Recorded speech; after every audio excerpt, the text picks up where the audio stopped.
Magandang araw sa inyong lahat. Ang kwento natin ngayong araw na ito ay tungkol sa dilim. Takot ka ba sa dilim? O nakaranas ka na bang dumaan sa mga madidilim na lugar? Habang nakahiga ka ngayong gabi, ingat ka, baka nandyan lang sila. Tunghayan ang ating nakakatakot na kwento at humanda sa pagpasok sa takip silim. Magandang araw po sa inyo. Ako nga pala si Vincent, isa akong gwardiya. Matagal na ako sa trabaho kong to. Halos mag-iisang dekada na rin at kung saan saan na ako na destino. Maynila, Laguna, Pasay, Quezon, Mandaluyong at marami pang iba. Halos malibot ko na ata ang buong Pilipinas dahil sa trabaho kong ito. Kaya sigurado po akong magagampanan ko ng maayos ang trabahong ibibigay ninyo sa akin dahil alam kong kwalipikado ako para rito, wika ni Vincent sa nag-i-interview sa kanya. Tiningnan naman ng staff si Vincent at base sa tingin pa lang mukhang biyasa na nga ito at sabay tingin sa resume nito. At napahanga sa pinakitang credentials nito. Dahil lagi itong may award sa lahat ng pinapasukan niyang trabaho.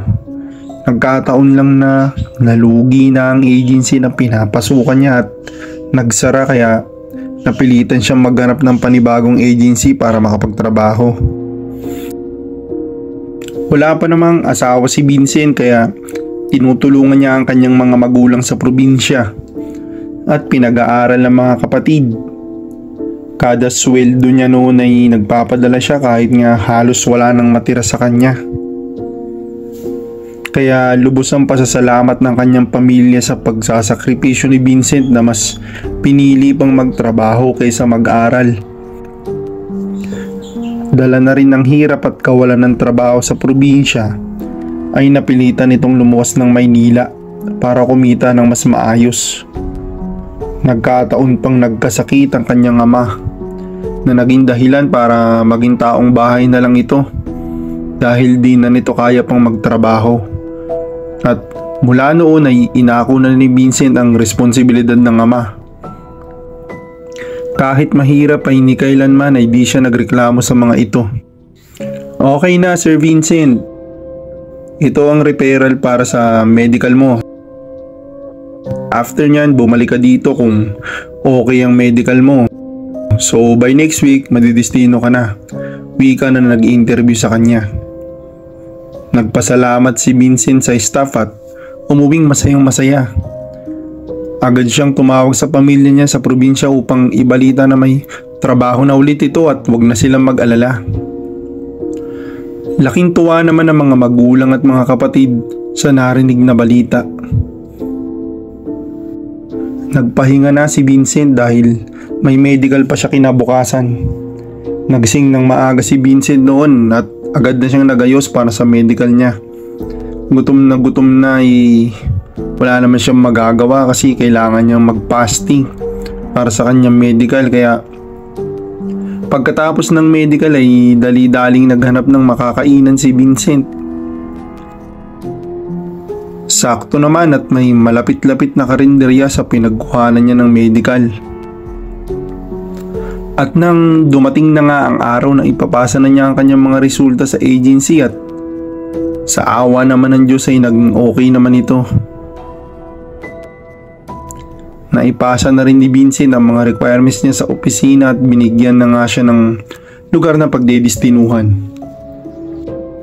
Isa yung malaking mall sa may Ortigas sa Pasig. Night duty siya nun kaya pag uwi niya ay nagpahinga na siya agad para di naman siya mapahiya sa agency niya dahil nakakahiya nga naman kung first day mo palang palpak na agad. Paggising ni Vincent ay agad na siyang kumain ng hapunan. Pagkatapos ay pumasok na siya. Mabait naman ang mga karelyebo niya. o yung mga kapalitan niya sa duty. Kada area ay may isang nakadestino. At nadestino si Vincent sa may bandang parking area. Tipikal na araw ang mga lumipas at halos isang buwan na rin ang nakalipas mula nung magsimula siya sa trabaho niya roon. Medyo nakaka-adapt na rin siya sa duty at responsibilities niya sa area niya. Hanggang isang gabi habang nagjo-duty siya ay biglang may nagradyo sa kanya na lumipat muna daw siya ng area kasi yung bantay sa loob ng mall hindi yata makakapasok dahil nagkasakit. Kaya nung gabing yun, dun muna sa loob nag-duty si Vincent. Nagsara na nga ang mall at kailangan niya nang mag-ikot-ikot para tingnan kung may naiwan pa bang tao sa loob o kaya bata o staff doon. Umakyat siya ng second floor at chinik lahat. Okay naman, wala namang tao doon kaya pagkatapos niya roon ay dumiretso na siya ng third floor. Papunta pa lang siya sa escalator may natanaw na siya agad na isang babae na nakatayo sa taas ng third floor.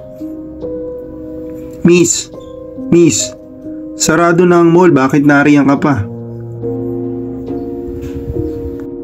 Hindi natinag ang babae sa pagkakatayo habang papalapit si Vincent dito. At nang akmang hahawakan na ni Vincent ang balikat nito ay bigla itong naglakad. Miss, sandali, wika ni Vincent sa babae. At sa kadiliman ng gabi ay siya ring pagkawala ng babaeng sinisita ni Vincent. Halos nanlamig ang buong katawan ni Vincent sa nangyaring iyon. Gustuhin man niyang sumigaw ay di niya magawa. Kaya sa sobrang takot ay nagmamadali siyang bumaba at halos liparin na niya ang escalator. Makaalis lang sa lugar na iyon. Matapos ng duty niya na yun ay halos di na siya makatulog ng ayos. Kung ano-anong masasamang panaginip ang napapanaginipan niya. Di na rin siya makapag-duty ng ayos dahil feeling niya na kahit saan sa mall ay makakakita siya gaya ng nakita niya nung nakaraang gabi. Nagsimula ito nung halos muntik na siyang mamatay sa kumbulsyon. Noong bata pa siya. Ilang araw pagkatapos ng pangyayaring yun ay nakakakita na siya ng mga bagay na di nakikita ng mga normal na tao. Ngayon lang ulit bumalik ito paglipas ng maraming taon. Akala niya ay naisara na ito ng albularyo sa kanila noon, ngunit habang lumalaki pala siya ay pasulput-sulput pa rin ang mga pangyayaring ganun at bumalik nga ulit ang pagkakaroon niya ng third eye. May pagkakataon din na minsan nagawi sa CR si Vincent nang biglang bumukas ang isang cubicle ngunit wala naman tao doon o ni kahit ng hangin. At nang tangka niyang lalapitan ito ay bigla itong sumara ng pagkalakas-lakas na tila ba ay sinara ng pabalagbag. Ngunit wala namang naroon maliban sa kanya.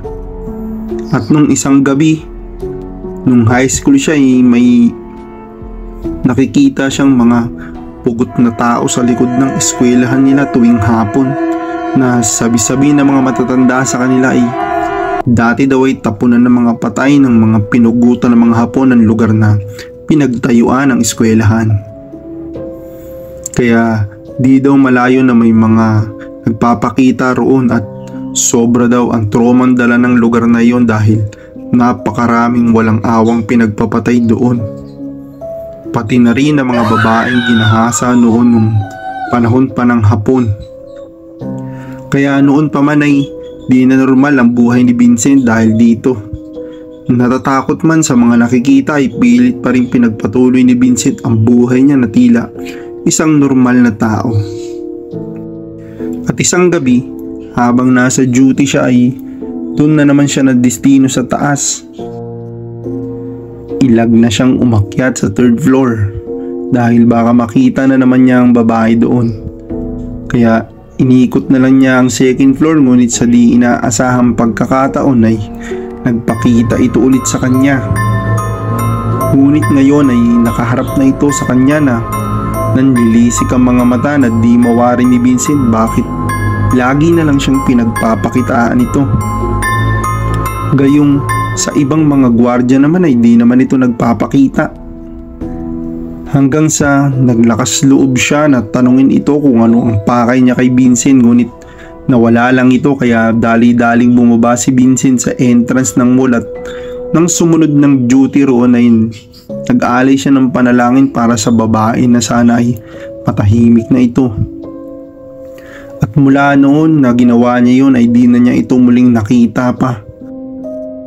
Marahil ay kahit papano ay nakatulong ang pagdarasal na ginawa niya para rito upang matahimik na ang kaluluwa ng babae sa 3rd floor. Naikwento naman ni Vincent ito sa ibang mga gwardiya na kasama niya, at base sa mga nauna pang gwardiya na nagjo-duty doon ay yung babaeng nagpapakita sa kanya sa dilim ay dating tumalon sa 3rd floor dahil daw sa problema. Kasi buntis daw yun pero ayaw panagutan, kaya ayun, tumalon daw.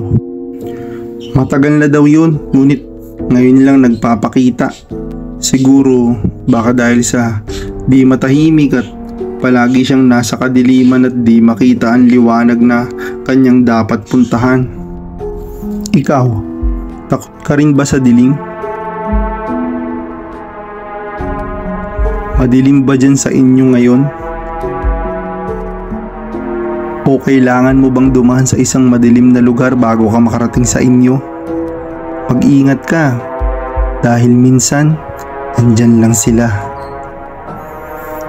Subaybayan ang susunod na kwento at samahan ninyo ako muli hanggang sa susunod na pagsapit ng takip siling.